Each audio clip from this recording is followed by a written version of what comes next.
désolée de vous soustraire au soleil et un petit temps délicieux après le repas. C'est un peu la course, mais comme après, à 3 heures, il faut impérativement que je parte. Donc, il faut commencer tout de suite. Allez, allez, les retardataires, dépêchez-vous. Non, mais ne faites pas remarquer, au moins. Non, c'était pas pour vous, c'était pour Hubert. Ah, d'accord. Bien. Alors donc, je remets tout de suite les choses en place. Cet après-midi, je ne vais pas vous parler d'Ignace de Loyola, comme certains me l'ont suggéré ce matin, mais je vais vous parler des missions. C'est ce qui m'a été demandé. Alors les missions, au fin 16e, 17e, 18e siècle, entre le Concile de Trente, 1545, jusqu'à la Révolution, 1789. Vous voyez que le laps de temps est colossal, mais rassurez-vous, je ne vais pas faire tout en détail et je vais me concentrer essentiellement sur le XVIIe siècle, puisque vous avez entendu abondamment parler ce matin du XVIIIe. Et vous comprendrez facilement que, vu ce qui s'est passé au XVIIIe siècle, dans le cadre de la Révolution et de tout ce qui a précédé le siècle des Lumières, l'Église s'est trouvée quand même considérablement affaiblie en France, mais aussi à Rome, où la belle vie avait recommencé du côté du Vatican, comme dans les siècles précédents, après avoir eu un siècle très fervent au XVIIe siècle. Et donc, le XVIIIe siècle, les missions, il n'y a pratiquement rien à en dire. Alors, ça m'a bien soulagée. Quand j'ai vu qu'au XVIIIe siècle, il n'y avait rien à dire. Donc, je vais me concentrer sur fin 16e et puis le XVIIe siècle. Mais c'est quand même déjà très important. Alors,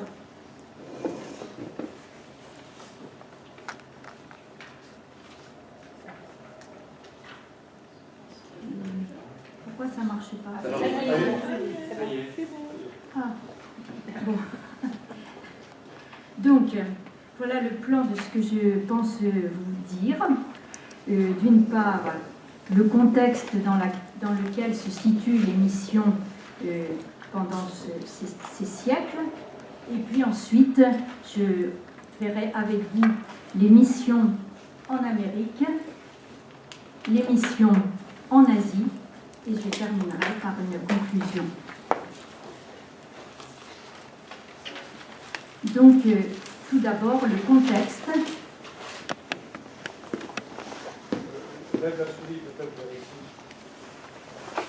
Comme ça? Il faut que j'ai la patte en l'air avec la souris. Bon, ben d'accord. Quand j'aurai la crampe, je changerai de main. Bon, mais je vais avoir le torticolis, si à chaque fois il faut que je...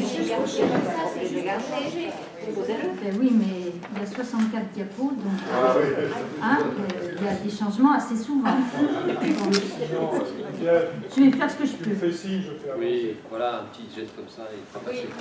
Et non, c'est trop compliqué. Oui, parce qu'il y a des petits A, des petits B, enfin bon, bref. Donc, si comme ça marche, je vais faire comme ça. Donc, le contexte, fin 16e et 17e siècle.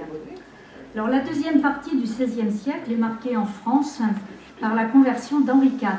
Je retourne un peu avant le siècle des Lumières. Et sa conversion en 1593, la fin des guerres de religion qui est conclue par l'édit de Nantes en 1598.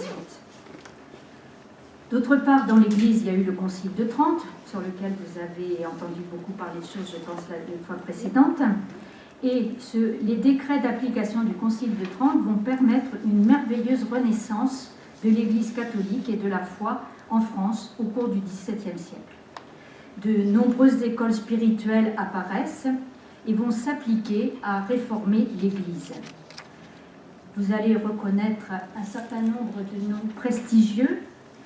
Pierre de Bérulle, fondateur de l'Oratoire, Monsieur Ollier, fondateur des Sulpiciens,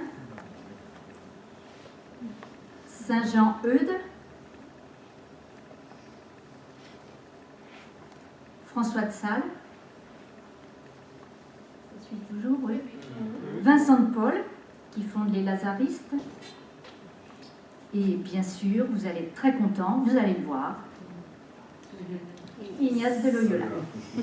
Voilà, donc tous ces grands noms, Ignace qui a fondé bien sûr la compagnie qui tous ces noms vont marquer ce siècle. Il va y avoir des réformes dans les congrégations religieuses qui existaient précédemment et qui vont se réformer, et parce qu'elles étaient un peu tombées en décadence au siècle précédent. De nouvelles congrégations naissent, et dans ce contexte de vie spirituelle dynamique, renouvelée, il est tout naturel que se fasse sentir le désir de faire partager la foi à d'autres, au plus grand nombre, et c'est ce qui va les dynamiser pour partir en mission. Mais pas uniquement, il va y avoir un renouveau sous d'autres formes, et essentiellement de 4 manières. La première, c'est la création des séminaires. Comme l'avait recommandé le Concile de Trente, le séminaire de Saint-Sulpice, très connu à Paris, les eudistes et les lazaristes fondent aussi des séminaires. Deuxième aspect, s'atteler à rechristianiser le peuple, la société, qu'il avait été, bien sûr, précédemment, mais un peu imparfaitement au Moyen-Âge. C'est dans ce sens que Vincent de Paul, j'ai pas remis sa tête puisqu'elle était sur la diapo précédente, fonde les Lazaristes destinés au départ à l'évangélisation des campagnes françaises. Vous avez aussi Grignon de Montfort, qui a fondé les Montfortins, et François Régis, qui était jésuite, qui a évangélisé du côté de Roanne, enfin tous les monts du Velay. Et puis Pierre Favre, qui est aussi un jésuite et qui, lui, ne va pas se contenter de la France, mais va parcourir tout un itinéraire allant de l'Espagne à l'Allemagne, de manière à provoquer un renouveau spirituel dans tous les pays d'Europe. Il donne les exercices de Saint-Ignace, il réforme des couvents, des monastères, et en Allemagne, il découvre que l'ignorance religieuse du peuple et l'immoralité du clergé, pas du peuple, du clergé, sont les causes principales de l'essor du protestantisme. Alors, création de séminaires, détermination à christianiser une société qui n'était pas trop, le souci des pauvres, qui va grandir suite à l'essor du capitalisme, à la montée de la bourgeoisie et à la croissance des villes, et c'est dans ce sens que les filles de la charité vont être fondées par Saint Vincent de Paul pour développer cette dimension caritative de l'évangélisation, et puis le désir de conduire tous les hommes, quels qu'ils soient de la terre, au salut par la foi en Jésus-Christ, et donc le dynamisme missionnaire qui va marquer ce siècle. Et une conquête religieuse comparable à celle des temps apostoliques va recommencer, non plus à l'échelle du bassin méditerranéen ou à l'échelle d'un empire, l'empire romain de l'époque, mais maintenant à l'échelle de la planète. Alors tout cela s'enracine aussi dans les grandes découvertes du XVe et XVIe siècle, où on commence à découvrir plus loin que le bout de sa lorgnette, j'allais dire, et où on découvre l'Amérique, l'Inde, de nombreux pays qui n'étaient pas connus à cette époque-là.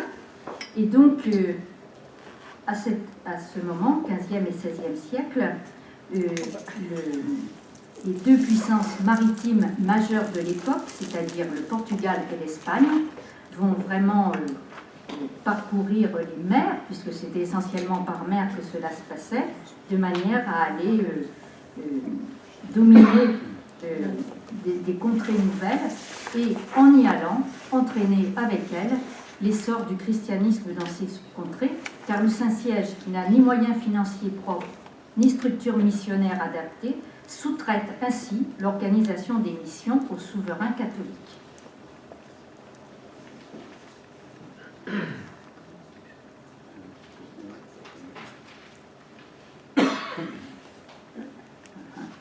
Ça rate. Excusez-moi.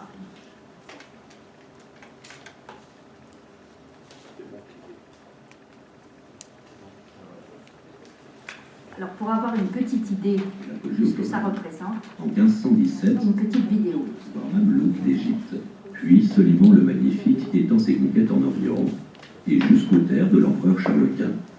Pendant ce temps, le Portugal et l'Espagne s'ouvrent la voie de la conquête commerciale et politique du monde par les océans. Grâce au traité de Tordesillas de 1494, les Portugais s'assurent le Brésil sucrier. Ils égrènent leur comptoir en Afrique et jusqu'en Extrême-Orient. Ils maîtrisent ainsi la première route maritime vers les épices. Le traité de Saragosse avec l'Espagne garantit le monopole portugais. De leur côté, les Espagnols s'installent sur le continent américain. Les conquistadors soumettent en quelques décennies un territoire immense et les populations indigènes sont décimées. Suite à la traversée de Magellan qui atteint les Philippines en 1521, les Espagnols abordent l'Asie à leur tour par le Pacifique. Charles Quint, roi d'Espagne, règne sur un empire où le soleil ne se couche pas. Enfin, tandis que la réforme luthérienne puis calvinienne divise l'Europe en proie à de sanglantes guerres politico-religieuses, l'ordre jésuite, fondé en 1540, évangélise le Nouveau Monde et dépêche ses missions catholiques en Éthiopie, en Inde, à la cour des Ming et jusqu'au Japon. Alors les jésuites, comme on vient de l'entendre, vont déployer leur mission plutôt vers l'Orient, mais ils vont aussi aller du côté de l'Amérique. Et puisqu'ils ont fait vœu d'obéissance au pape, ils sont envoyés partout où il y a nécessité. D'autant plus que la progression de la Compagnie de Jésus est impressionnante. En 1581, ils sont déjà 5000, alors que ça a été fondé en 1540. Et en 1625, ils sont 16 000.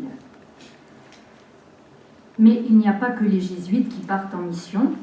Et pour répondre à la demande de Rome, en particulier pour évangéliser l'Afrique, dont je ne parlerai pas aujourd'hui, et aussi l'Extrême-Orient, vont être fondés le séminaire des missions étrangères en 1660 et un peu plus tard, en 1703, la congrégation des Pères du Saint-Esprit.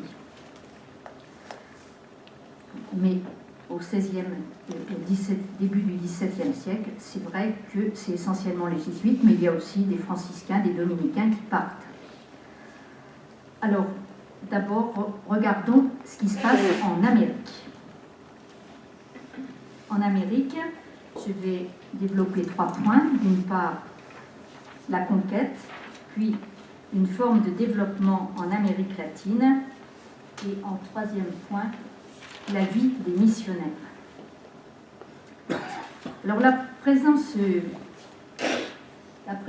missionnaire fait partie intégrante, comme je vous l'ai dit tout à l'heure, de la conquête de l'Amérique centrale et méridionale, et cela depuis Christophe Colomb, en 1492, qui, venant de poser le pied sur les plages, plante une croix au nom des rois catholiques. Les Espagnols ne conçoivent pas, en effet, la mise en place d'une administration espagnole sans y inclure des institutions cléricales. Complètement intégrés à la conquête espagnole des nouveaux territoires, certains missionnaires jouent également un rôle de contrepoids vis-à-vis de l'administration civile et militaire et prennent la défense des Indiens qui sont parfois victimes, de la part des colons, de spoliation et d'oppression. Voici une représentation d'un caricaturiste qui montre un colon qui donne l'ordre à un Africain de massacrer ou de mettre à la torture un Indien. Le meilleur exemple des missionnaires qui ont pris la défense des Indiens est bien sûr celle du dominicain Bartolomé de las Casas, que tout le monde connaît, qui après avoir vécu au Mexique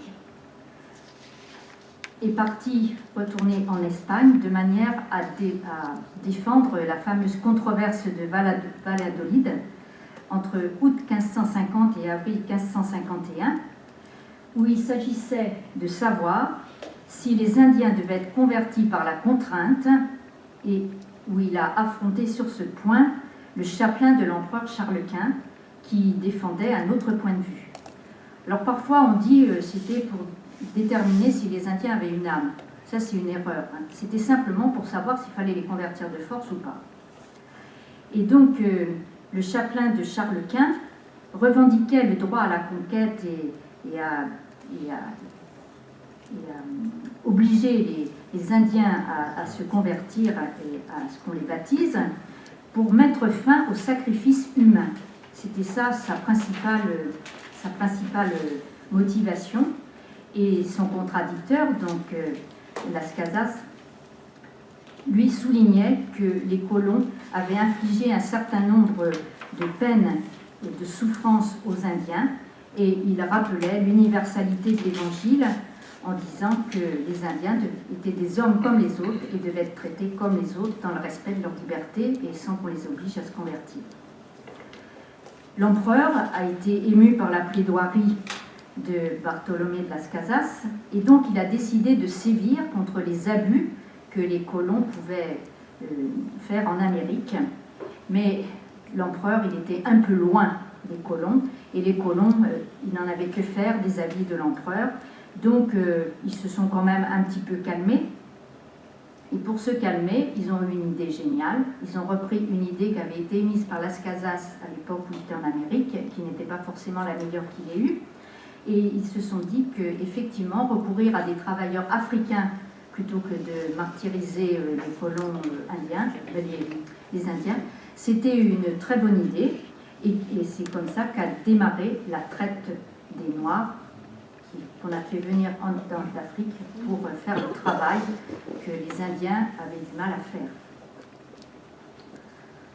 Alors après cette introduction et ce contexte dans lequel se trouvent les missionnaires, je vous propose de regarder une forme de développement en Amérique latine, ce qu'on a appelé les réductions et qui ont eu lieu en particulier au Paraguay. Donc entre 1550, donc juste après le Concile de Trente, et 1767, donc on est presque arrivé à la Révolution, pratiquement pendant 2 siècles, bien que les jésuites n'aient pas été les seuls missionnaires en Amérique latine, c'est eux qui ont principalement marqué le continent sud-américain. Dans des territoires vierges, sauvages, dangereux, dans la jungle subtropicale, ils ont réussi à bâtir des cathédrales, des collèges, des universités et à développer une économie et des filières commerciales. En 1593, ils fondent un collège à Asunción, au Paraguay, et en 1607 est créée la province jésuite du Paraguay, sur un territoire immense qui couvre ce qui est actuellement l'est de la Bolivie, l'Argentine, le sud-ouest du Brésil, l'Uruguay et le Chili. Le premier provincial, qui s'appelle Diego de Torres, est le véritable promoteur de ce qu'on a appelé les réductions, à partir d'une expérience qui avait déjà été tentée ailleurs par les franciscains au Mexique, avec l'aide, et il fait ça avec l'aide du gouverneur d'Asunción. Alors, qu'est-ce que c'est que les réductions ? Réduction, ça vient du verbe espagnol reducir, qui veut dire regrouper. Donc, il s'agissait de regrouper les autochtones, les Indiens, en des villages que les jésuites ont appelés réduction, c'est-à-dire regroupement, de manière à favoriser l'enseignement et l'évangélisation. Et il y eut bientôt 30 réductions chez les Guaranis, qui étaient le peuple qui habitait cette région. Durant 150 ans, cette république, puisque l'ensemble des réductions formait une république, fut le théâtre d'une grande expérience humaine et religieuse qui permit aux Indiens d'accéder au statut de citoyens libres, en tout point égaux aux Espagnols et culturellement parfois supérieurs à eux. Cette expérience a profondément marqué l'imaginaire et est devenue un peu un mythe. Et le père Philippe l'écrivain, qui a écrit sur ce sujet, préfère plutôt que le terme d'utopie, d'utiliser le terme utopie. Utopie veut dire lieu heureux. Donc les réductions, pour le père l'écrivain, ont été un lieu heureux. En effet, il s'agissait de protéger les Guaranis des esclavagistes de Sao Paulo, Et le succès de leur entreprise résulte de deux facteurs essentiellement. D'une part, la mentalité apocalyptique des Guaranis, qui attendaient des héritiers, des héros colonisateurs. Ils attendaient quelque chose qui puisse les sauver, leur donner un sort meilleur. Et puis d'autre part, et ça se conjuguait bien avec ce désir, le désir des jésuites qui pensaient pouvoir faire une terre sans mal et mettre dessus, de faire des Indiens les hommes les plus purs et les plus heureux du monde. Mais qu'en fut-il réellement? Alors il est difficile de percevoir la nouveauté de cette entreprise sans tenir compte du contexte. Or, le contexte économique de la Compagnie de Jésus va s'opposer au contexte économique des colons espagnols. De quoi s'agissait-il pour les colons espagnols? Il s'agissait de pratiquer ce qu'on appelait l'encomienda. L'encomienda, c'est un système qui était appliqué dans tout l'empire espagnol colonial, de manière à regrouper là aussi des centaines d'indigènes, mais en les regroupant dans des villages où on les obligeait à travailler pour le conquérant espagnol, sans aucune rétribution, et pour faire des métiers particulièrement difficiles, en particulier dans les mines ou dans les champs. En fait, c'était une sorte d'esclavage, un pseudo-servage, et en échange, on leur assurait la sécurité, la subsistance, l'instruction et l'évangélisation. Voilà, tout le package. À l'inverse, que font les jésuites? Ils essayent de traiter les Indiens comme des êtres humains et comme ils traitent les Espagnols. Et la conséquence, c'est que ça va déclencher l'hostilité des Espagnols, en particulier du clergé, qui vont mener des expéditions spectaculaires contre les réductions. Les prêtres du clergé séculier supportent mal que les réductions deviennent prospères, que ça marche bien, que les Indiens ne soient pas astreints à l'encomendia, et d'autre part, que les jésuites qui dépendent directement du roi soient dispensés de payer la dîme.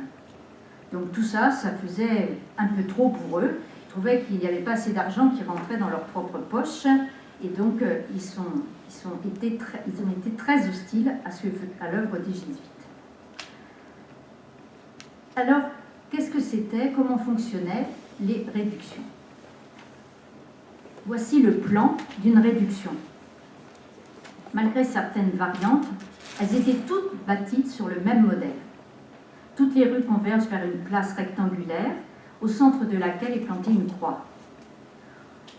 Au nord ou au sud, il y a un certain nombre de bâtiments, un asile orphelinat, le cimetière, l'église, une cour où résident les jésuites, qui ne sont jamais plus de 3, une salle d'armes et de musique, et puis des ateliers.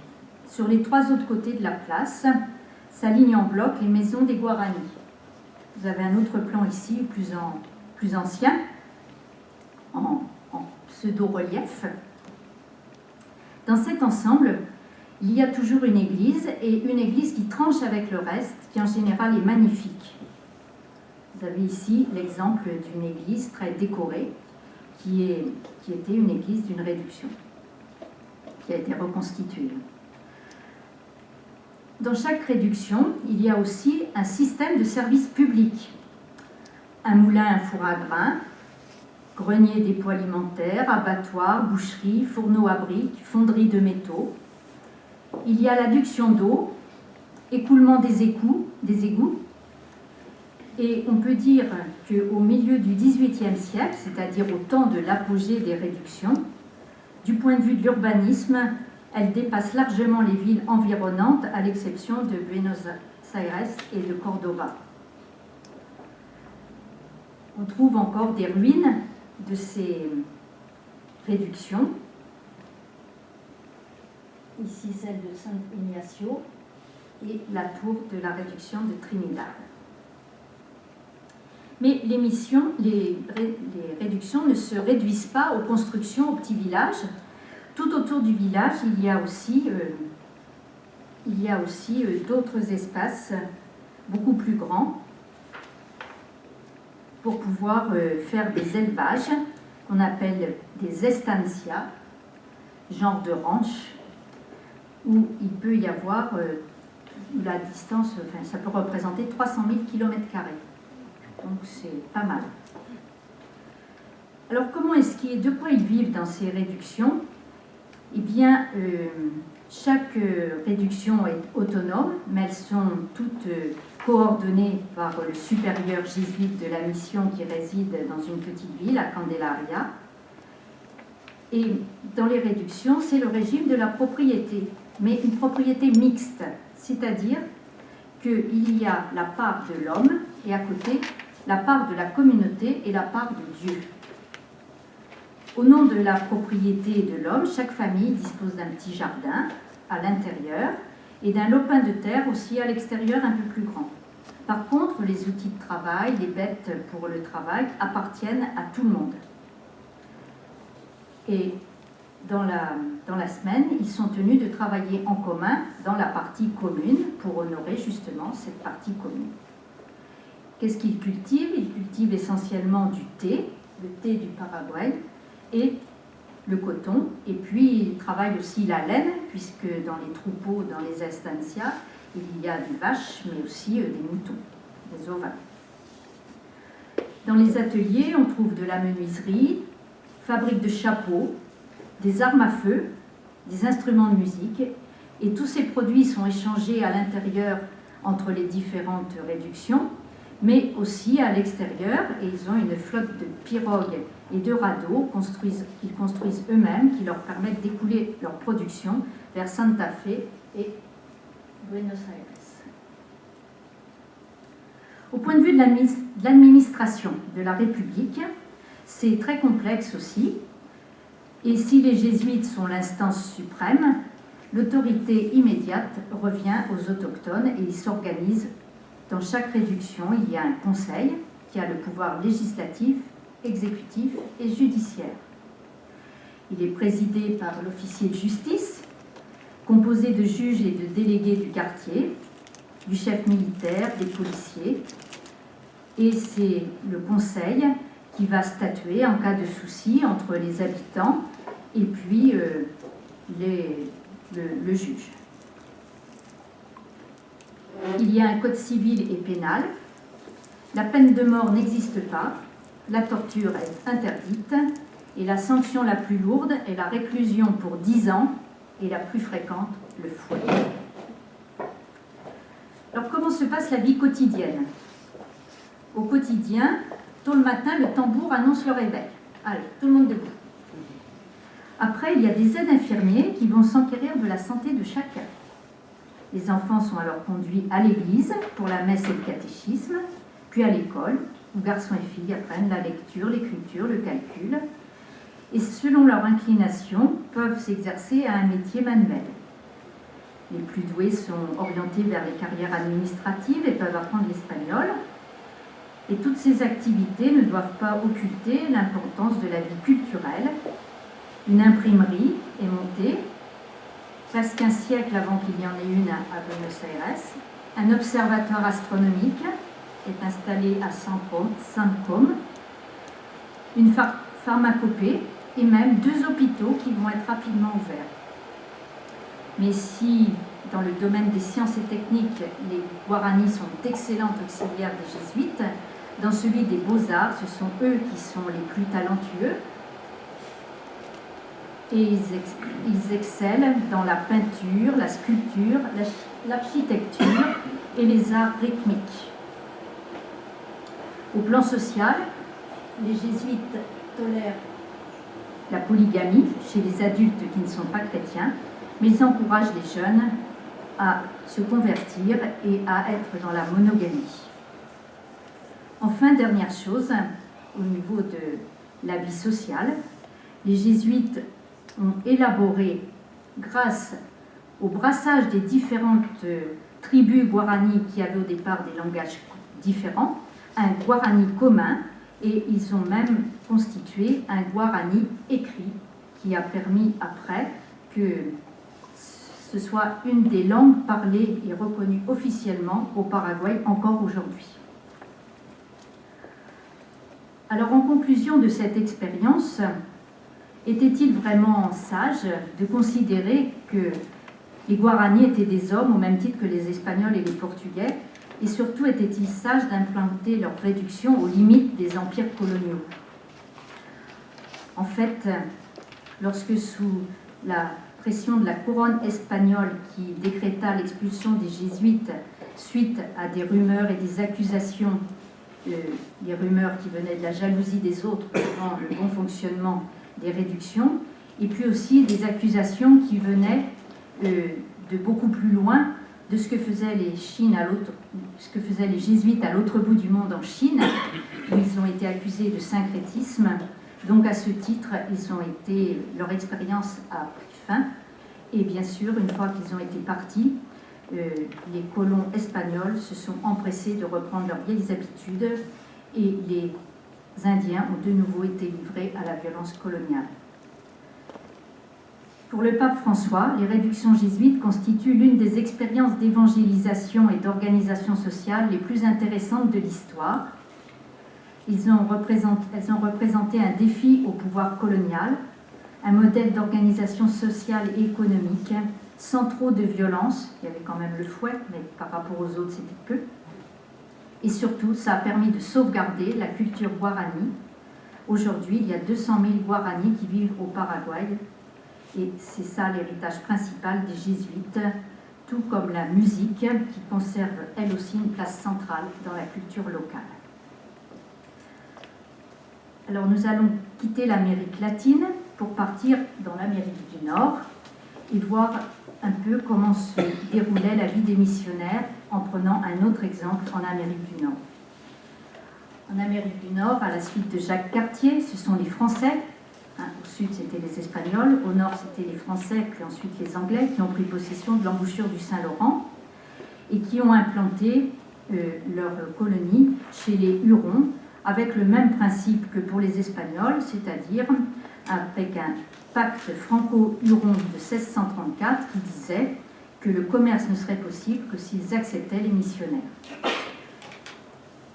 Deux grands noms sont attachés aux missions dans l'Amérique du Nord. D'une part, Jean Brébeuf, jésuite français, qui a fondé la mission huronne en 1625 et qui mourra martyr en 1649. Et puis, Isaac Jogues, qui débarqua un peu plus tard au Canada en 1636 et qui s'installe dans le pays huron près de Trois-Rivières. Il est marqué par ce qu'il voit en arrivant.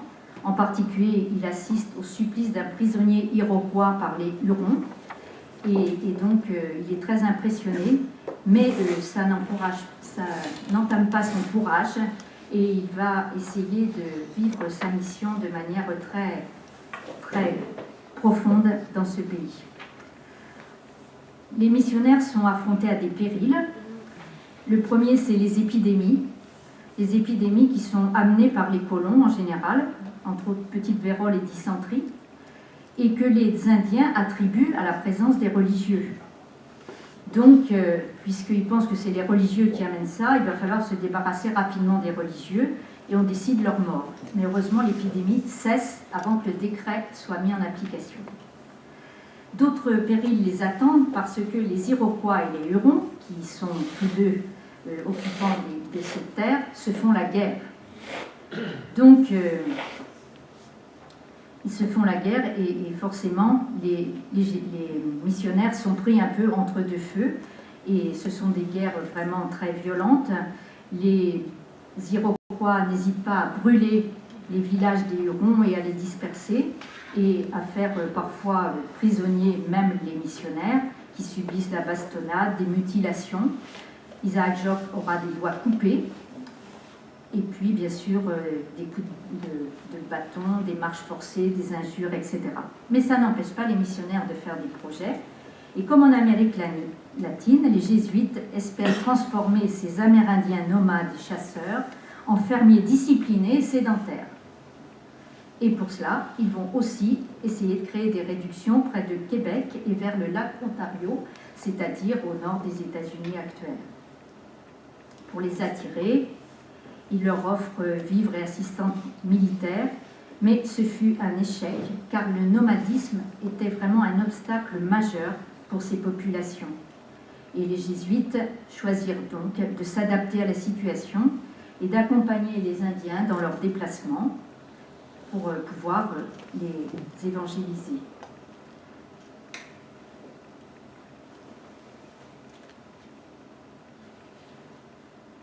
Par contre, ils ne renoncèrent pas à ouvrir des écoles pour éduquer les enfants.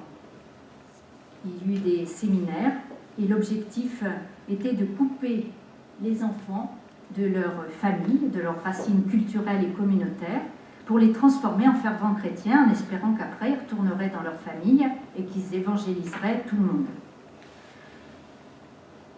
En fait, ça ne s'est pas trop bien passé comme ça non plus, mais les pensionnats ont perduré jusqu'au XXe siècle, et vous en avez peut-être entendu parler, puisque il n'y a pas si longtemps, en 2015, le Canada a mis sur pied une commission Vérité et Réconciliation, de manière à pouvoir reconnaître ce qui avait été fait par les missionnaires ou par les colons, et pouvoir établir une reconnaissance et un pardon et une réconciliation avec les Premières Nations, comme ils appellent les autochtones.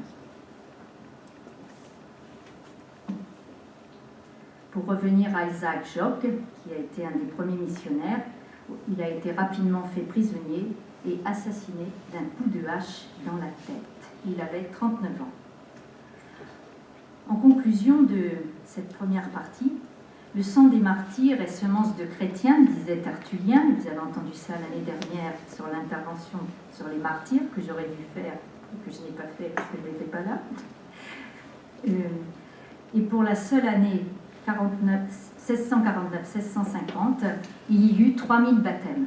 Donc au départ, ce fut très difficile, mais ce qui a favorisé aussi, c'est que la victoire des Iroquois sur les Hurons a provoqué la dispersion de la nation huronne, et donc ils ont pu créer des communautés chrétiennes d'une manière un peu dispersée, qui a été le soubassement de l'évangélisation dans le Canada et les États-Unis.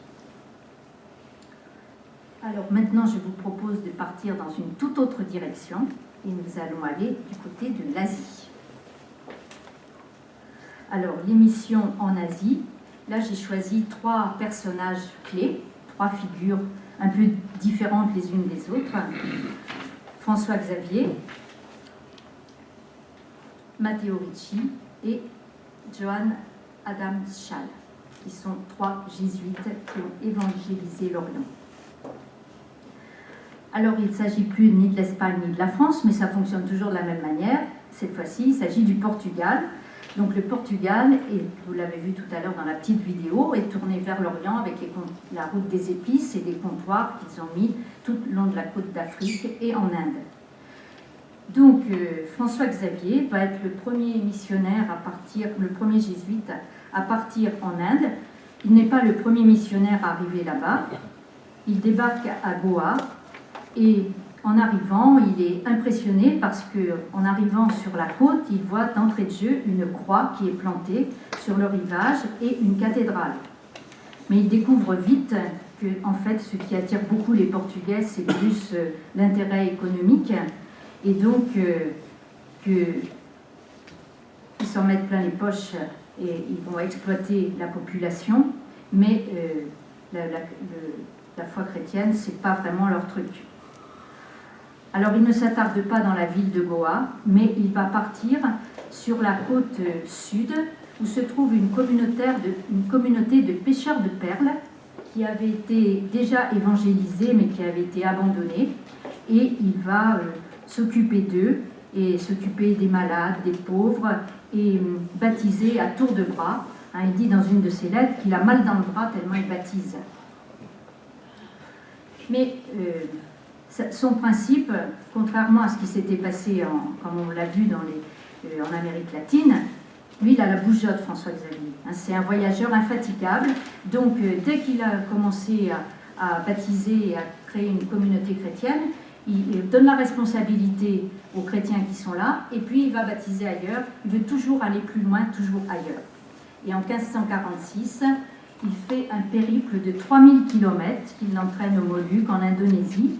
Et c'est là, à Malacca, qu'il va rencontrer un Japonais, Anjiro, qui va lui parler du Japon, et ça va donner à François-Xavier le désir de partir au Japon. Alors, le Japon, ça l'inquiète un peu quand même. Donc, il demande à Anjiro si il pense que les Japonais vont se convertir facilement. Alors, son interlocuteur est très clair, il lui répond « Les gens de mon pays ne se feront pas chrétiens comme ça tout de suite. Ils poseront plein de questions, verront ce que tu répondras, et si surtout tu vis conformément à ce que tu dis. »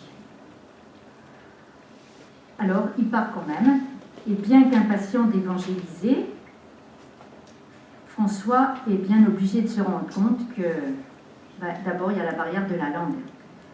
Et même s'il avait essayé d'apprendre un peu du tamoul en Inde, là, le japonais, c'est une autre paire de manches. Donc, il n'arrive pas à parler, il se fait expliquer, il y a des traducteurs, il rencontre les lettrés, il se rend compte que le bouddhisme est très bien implanté, et en discutant de cette religion, il n'y comprend absolument rien. C'est hermétique, pour lui, ça n'a pas de sens. Donc, c'est difficile, et puis il voit bien que malgré ses efforts, même Anjiro, qui est très motivé, qui arrive à convertir sa famille, bon, ils font quelques baptêmes, mais ça se limite là. Et il se rend compte surtout que la Chine a une grande influence dans cet Extrême-Orient, et il se dit, si l'empereur de Chine se convertit, peut-être que les Japonais se convertiront. Donc, nouvelle idée en tête, il se dit, je pars en Chine. Alors, il prépare son voyage, et vous savez peut-être la fin de l'histoire pour notre ami François-Xavier. Eh bien, il ne mettra pas le pied en Chine, puisqu'il va mourir sur l'île de Sancian le 3 décembre 1552. Et maintenant, le 3 décembre, c'est la Saint-François-Xavier. Et ce n'est que 30 ans plus tard, en 1583, que Matteo Ricci pénétrera en Chine. Alors là, je vous ai mis 3 illustres personnages, dont je parlerai que des 2 premiers, Matteo Ricci et puis Schall, qui ont pénétré en Chine. Alors voilà une autre... donc vous voyez après ce qui s'est passé dans les réductions en Amérique latine, les difficultés un peu dans l'Amérique du Nord, François-Xavier, le grand voyageur. Maintenant, on va passer à une autre figure de missionnaire avec Matteo Ricci. Alors, Matteo Ricci, c'est l'apôtre de la Chine. Bon, il n'est pas le premier missionnaire occidental à s'être rendu dans ce pays. Il y avait eu des franciscains et des dominicains avant lui, et la Chine avait été un début d'évangélisation dans les premiers siècles du christianisme. Mais dans la mémoire collective chinoise, c'est le premier étranger à s'être totalement plongé dans l'univers chinois, dans sa langue, son écriture, son histoire, sa culture, et peut-être plus que tout dans l'âme de son peuple. Et les Chinois aiment à dire que c'est grâce à lui qu'il y a des catholiques en Chine aujourd'hui. De son côté, au-delà de la personnalité singulière de cet homme d'église, qui s'est vraiment fondu dans les arcanes de l'empire chinois de la dynastie Ming, le gouvernement chinois reconnaît surtout un homme de science qui a ouvert de nouveaux horizons aux intellectuels chinois qui étaient férus de mathématiques, d'astronomie et de cartographie. Et finalement, c'est cela qui lui a ouvert les portes de la Chine et pas du tout la foi chrétienne.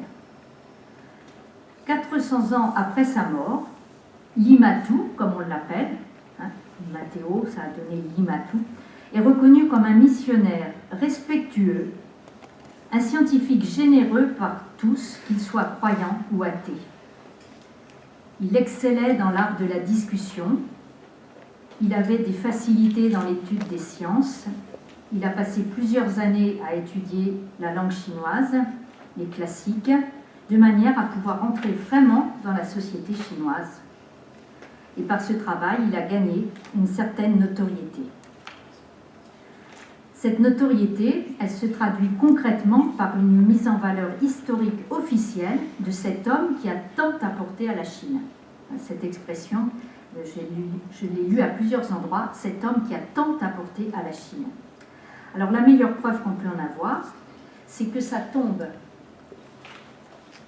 est dans un petit jardin au centre de l'école des cadres du Parti communiste chinois, en plein cœur de la capitale.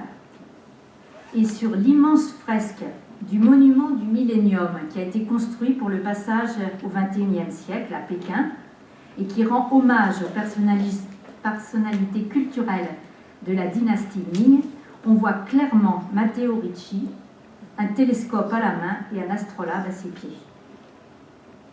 Voilà, donc aujourd'hui encore, Matteo Ricci est considéré comme quelqu'un d'extraordinaire, cet homme qui a tant apporté à la Chine. Alors, qu'est-ce qu'il a fait pour en arriver là et qu'il laisse une telle aura? Eh bien, en arrivant en Chine, il avait compris qu'il fallait adopter une approche spécifique pour pouvoir après y partager l'Évangile, et qu'il ne fallait pas commencer par vouloir partager l'Évangile. Il a repéré que ce qui était très important dans la société chinoise, c'était l'étude des étoiles, l'astrologie, les calendriers, et que l'empereur était le lien entre le ciel et la terre. Et que s'il ne se mettait pas un peu dans ce registre, alors que lui-même était astronome et mathématicien, eh bien, il risquait de passer à côté de ce qui serait possible. Alors il commence par s'habiller comme les lettrés de l'époque. C'est-à-dire, il a pris la robe de soie, même s'il avait fait vœu de pauvreté. Et il décide de se rendre à Beijing pour tenter de rencontrer l'empereur Wang Li. Alors, quand il tente de rencontrer l'empereur, en fait, on le fait... Alors, cette reproduction, elle n'est pas très nette, mais c'est tout ce que j'ai trouvé. Mais on le fait entrer, mais l'empereur n'est pas sur son trône. On lui demande de se prosterner devant un trône vide. Et il n'y a pas moyen qu'il rencontre l'empereur. Alors, il trouve un autre stratagème. Et il va rencontrer cet empereur et va lui offrir une épinette, c'est-à-dire un petit clavecin, et 2 horloges à sonnerie, qui sont vraiment des cadeaux pour l'empereur, des cadeaux de choses qu'ils ne connaissent pas là-bas. Et il se trouve qu'une des horloges est tombée en panne dans la semaine qui a suivi, ce qui a obligé Ricci à revenir pour faire le dépannage. Et ainsi, il a réussi à avoir un lien d'amitié avec cet empereur. Et c'est par le biais de la musique, de l'horlogerie et de l'astronomie qu'il va pouvoir être autorisé à venir à la cour de l'empereur. Alors, entre autres, les prévisions astronomiques qui sont faites par les astronomes officiels tombent des fois très mal. Ça ne marche pas. Et donc, l'empereur va faire appel à Ricci. Et il se trouve qu'en particulier pour la prévision des éclipses, les calculs de Ricci sont plus justes que ceux des astronomes. Donc, ça va lui permettre de continuer. Et du coup, en parallèle avec ses activités à la cour, il va commencer à prêcher l'Évangile. Il va fonder 300 églises et il attire beaucoup de fidèles en essayant d'entrer dans la culture chinoise. Par exemple, il dit la messe en chinois et pas en latin. Il introduit la langue chinoise dans la liturgie. Et puis, il utilise des mots chinois pour essayer de traduire certains mots de l'Évangile pour désigner Dieu. Il respecte les traditions et les rites chinois, tels que le culte des ancêtres, qu'il considère comme étant une manifestation de piété filiale, et puis les hommages à Confucius, qui sont pour lui une manifestation de civisme. Donc il n'interdit pas ce qui se faisait traditionnellement, mais il l'intègre dans la proposition évangélique. Alors quel est l'héritage qu'il a laissé? Aujourd'hui, Chinois et Occidentaux savent ce dont ils sont redevables à Matteo Ricci. Les Chinois lui doivent la découverte de la géométrie, la redécouverte de traditions anciennes oubliées en mathématiques et en astronomie, une représentation cartographique du monde, toutes choses que certains interprètent comme le début de l'époque moderne. Ils apprécient aussi ses ouvrages littéraires. Il a notamment écrit plein de choses sur l'amitié. Et l'amitié, c'était un registre qui pouvait être commun aux Chinois et aux missionnaires chrétiens. Les Occidentaux savent qu'il a été le premier sinologue, créant une transcription phonétique, étudiant les classiques chinois, communiquant l'intérêt de la tradition des lettrés. Il a décrit la Chine et la dynastie des Ming et des institutions. Il a déterminé avec précision la position de la Chine, les contours géographiques, ce qu'avait un peu dessiné Marco Polo d'une manière un peu sommaire. Il est aussi le fondateur de la communauté catholique chinoise qui s'est perpétrée en dépit de nombreuses persécutions dont elle a été victime par la suite. En fait, il a joué un rôle de passeur, de médiateur entre les deux mondes, présentant la culture et les institutions chinoises aux Occidentaux et la culture européenne aux Chinois, sans privilégier le christianisme. Lorsque le 15 décembre 1610, quelques mois après son décès, une éclipse solaire dépasse de 30 minutes le temps prévu par les astronomes de la cour, l'empereur se fâche. Les astronomes chinois, qui avaient eu vent des travaux d'un autre jésuite en astronomie, se disent que peut-être il faut continuer à faire appel aux jésuites astronomes. Alors, c'est comme ça que le père Johann Adam Schall va revenir en Chine, parce qu'entre deux, les jésuites avaient été chassés et avaient été obligés de se réfugier à Canton parce qu'ils étaient accusés de propager une doctrine qui n'était pas conforme à ce qu'ils souhaitaient. Donc, grâce à cette fameuse éclipse qui n'avait pas bien été prévue, voici que le père Schall arrive en Chine. Il se trouve qu'à ce moment-là, la Chine est attaquée au nord par les Mandchous et c'est pour ça qu'ils vont faire appel aux Portugais de Macao et cela va permettre, en plus de l'astronomie, de faire revenir les jésuites qui vont être protégés par les Portugais puisque les Portugais viennent pour défendre les Chinois contre les Mandchous. Le père Schall va être nommé à la tête de l'Institut impérial d'astronomie et il devient l'ami du souverain de l'époque, qui n'est plus lui-même, et qui s'appelle Sun Shi. Je ne sais pas comment ça se prononce, hein. Moi, je ne sais pas le chinois. Et quelques années plus tard, grâce à leurs bonnes relations, toujours basées sur l'astronomie et les mathématiques et la géographie, l'empereur va, par une déclaration impériale, permettre au père Schall qu'il continue à développer l'apprentissage de la culture européenne, mais aussi ce qu'il appelle la loi du Seigneur des cieux, c'est-à-dire la religion chrétienne, en autorisant la prédication partout dans la Chine.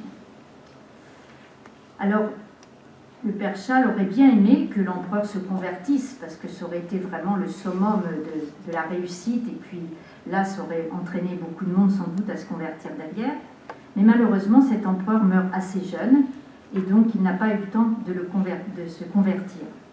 Mais par contre, le nombre de chrétiens augmente rapidement, et en 1664, on peut dénombrer déjà 250 000 chrétiens en Chine, et les missionnaires n'hésitent pas à invoquer la correction du calendrier comme cause indirecte de l'évangélisation. Certains jésuites sont même autorisés à exercer la charge et la dignité de mandarin et de mathématicien impérial.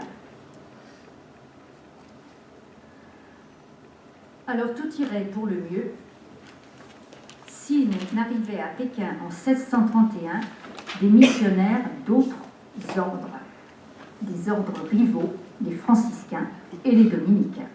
Et là, attention, la querelle interne va commencer. Les nouveaux arrivants se montrent jaloux du statut qui est réservé aux jésuites et à leur succès. Et l'un d'eux, le dominicain Juan Bautista de Morales, envoie un rapport au Saint-Siège à Rome dans lequel il dénonce comme idolâtres et superstitieux les rites chinois qui sont tolérés par les jésuites. En réponse, Rome propose de changer le vocabulaire utilisé et d'utiliser un autre mot pour désigner Dieu, pour parler d'un Dieu personnifié, le Dieu de l'Évangile. Or, ce concept, le mot utilisé, ça correspond à un concept qui est totalement étranger à la culture chinoise. Bien sûr, Rome demande d'interdire les rites à Confucius, condamne le culte des ancêtres, et tout cela au moment où le nouvel empereur décrète un édit de tolérance pour que la religion chrétienne soit bien acceptée. Parmi les jésuites et les autres ordres de missionnaires, les avis sont partagés. Ceux qui admirent Ricci et ce qui se passe à sa suite, qui sont en contact avec les élites du pays, sont plutôt favorables au respect des rites chinois. Les autres, qui essayent de combattre toutes sortes de superstitions locales, sont plutôt favorables aux mandements reçus de Rome. Ce qui est certain, c'est que les Chinois n'apprécient guère que des missionnaires s'opposent à leurs rites et à leurs traditions. Et un décret de Clément XI en 1704 condamnera définitivement les rites chinois. C'est à ce moment qu'est instauré par l'empereur le système du piao. Alors ce piao, c'était une autorisation qu'on devait obtenir pour pouvoir enseigner en Chine, et les missionnaires qui voulaient enseigner, pour avoir cette autorisation, devaient accepter de ne pas s'opposer aux rites traditionnels. Donc un certain nombre se sont vus refuser le piao, certains l'ont obtenu, mais de toute façon, 20 ans après le décret de Clément XI, en 1724, le christianisme sera définitivement et totalement interdit en Chine. Seuls quelques jésuites scientifiques et savants à la cour de Pékin pourront rester. Quant à Schall, il va se faire tancer par ses supérieurs à Rome, par les théologiens du Vatican, pour qui un prêtre catholique n'avait pas participé à l'élaboration du calendrier servant à l'astrologie chinoise. Et au même moment, un astronome local, musulman, va dénoncer le père Schall et les autres missionnaires, et en disant que non seulement ils sont des astronomes peut-être valables, mais qu'ils en profitent pour propager une religion diabolique. Et du coup, le père Schall va être arrêté, jeté en prison en 1664. Alors en conclusion, ce qui est peut-être un peu paradoxal, c'est qu'en offrant le meilleur de la civilisation occidentale à des païens, les pères jésuites ont de facto convaincu leurs intermédiaires qu'Orient et Occident pouvaient accéder à quelque chose d'universel, dépassant de loin les religions des uns et des autres. Leur courage et leur action ont jeté une première passerelle entre l'Orient et l'Occident, développé ce qu'on appelle aujourd'hui l'inculturation, établi un dialogue avec les autorités du pays. Et je terminerai avec une citation dont je ne peux pas vous donner l'auteur, parce que je l'avais copiée sans marquer, tout ça sortait, et quand j'ai voulu rechercher, je ne l'ai jamais retrouvée. Mais je trouve qu'elle est très belle. Comme la connaissance des étoiles avait jadis guidé les mages d'Orient vers Bethléem et les jetant en adoration devant l'enfant divin, ainsi l'astronomie guidera les peuples de Chine pour les conduire devant l'autel du vrai Dieu.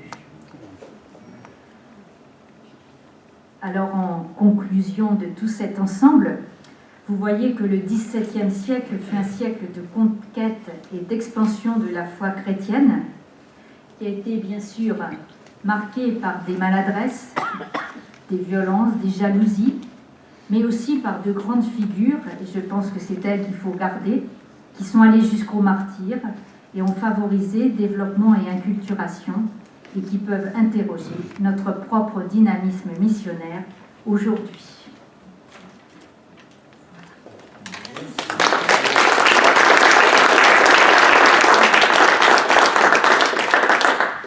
On peut avoir la phrase là qui était écrite juste avant.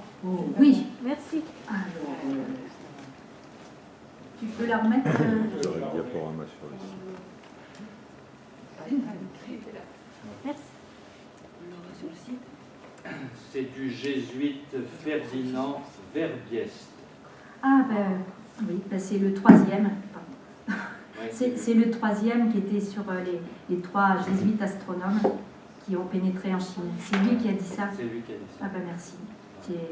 Effectivement, j'ai été, comme lui, au départ, je l'avais mis, mais ça faisait trop long. De même, j'avais mis aussi un jésuite qui a traduit, qui est allé au Vietnam, lui, qui a traduit la langue vietnamienne en langue écrite et qui a fait le premier dictionnaire de langue vietnamienne.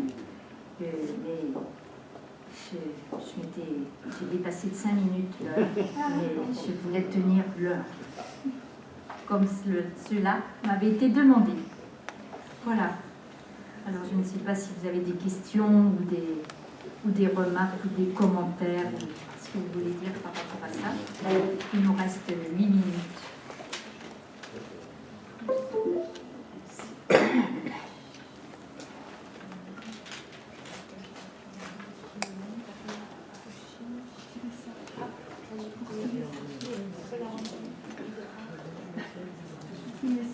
Alain, il y a des gens qui veulent copier la phrase.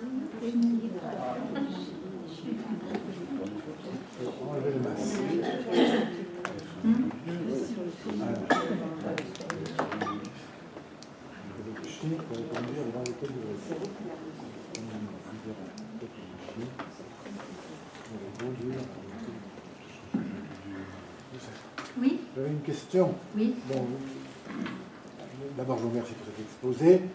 Et à travers, c'est un peu comme ça que les diverses formations, vous voyez, mais en ce moment, il y a des écoles qui insistent beaucoup pour dire que via les chrétiens des peuples, certains des chrétiens très orientaux, il y avait eu des avancées chrétiennes en Inde et en Chine dès les premiers siècles. Oui, oui, oui. Allez. Oui. On dit que saint Thomas serait allé évangéliser l'Inde. Bon, mais après, je n'ai pas été recherchée dans les premiers siècles parce que je me suis concentrée là, mais j'ai vu effectivement qu'il y avait eu une première évangélisation. Après, comme les premières évangélisations, si ce n'est pas entretenu, c'est sûr qu'après ça s'était un peu estompé, mais parfois il reste quelques chrétiens disséminés qui, à l'occasion du retour de certains missionnaires, c'est ce qui s'est passé entre autres toute la période où le christianisme a été interdit en Chine. Il est resté des chrétiens dans la clandestinité, y compris des prêtres, et qui ont pu continuer à maintenir une présence chrétienne. Oui. J'ai pas d'idée aujourd'hui. Oui. La présence chrétienne en Chine existe. Oui, oui. Et oui. Alors, je ne saurais pas dire des nombres, mais aujourd'hui, il y a des chrétiens en Chine, et entre autres, il y a des missionnaires qui sont rentrés plus ou moins sous des prétextes, pas du tout d'évangélisation ni en tant que chrétiens, mais il y a par exemple des jésuites et des prêtres de la mission de France aussi, qui sont partis, qui sont actuellement en Chine, qui en sont revenus, et qui ont témoigné d'une certaine vitalité de l'Église là-bas.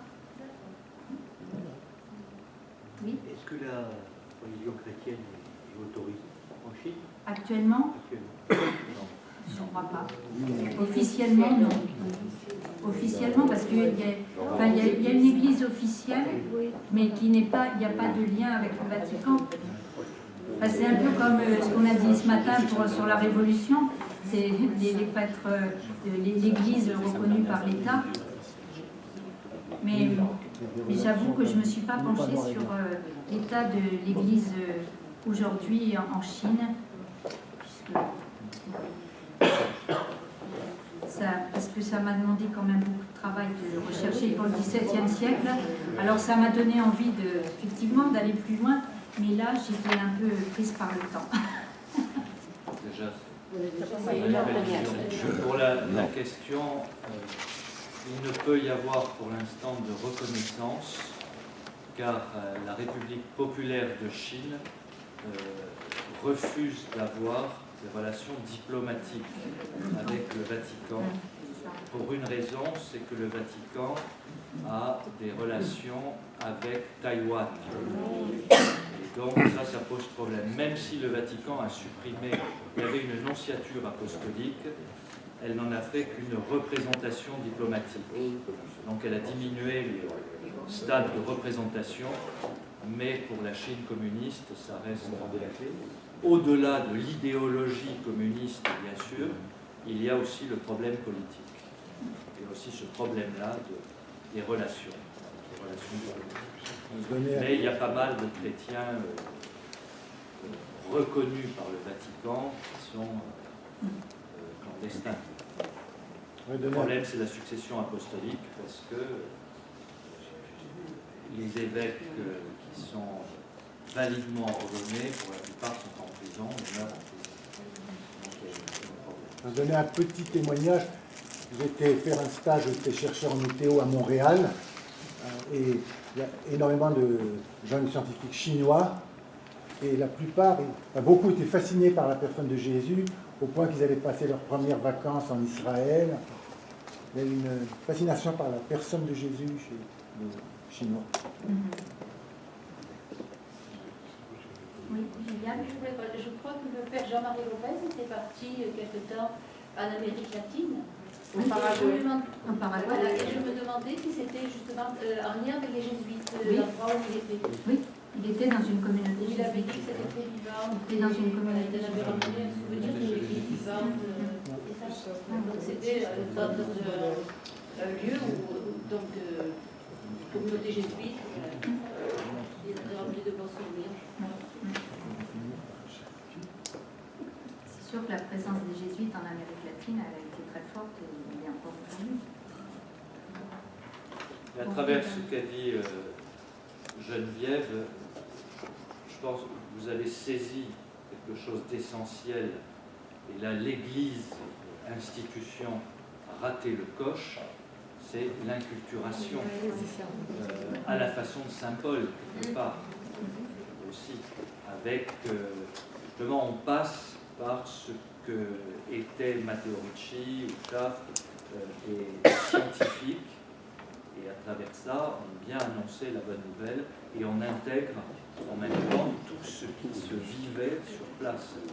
Et là, c'est sûr que l'Église institution a raté un coche gigantesque. Parce que, bon, Ça a été remis à jour, enfin, je prends une lien par le pape Jean-Paul II.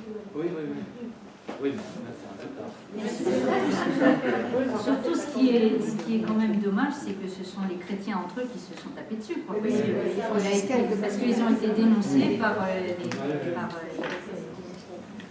d'autres missionnaires. Donc c'est dommage. Et qui débarquaient donc sans rien connaître. Et c'est souvent ceux qui débarquent en croyant tout savoir qui cassent la baraque. Voilà, et bien merci. Et puis Merci. bonne journée.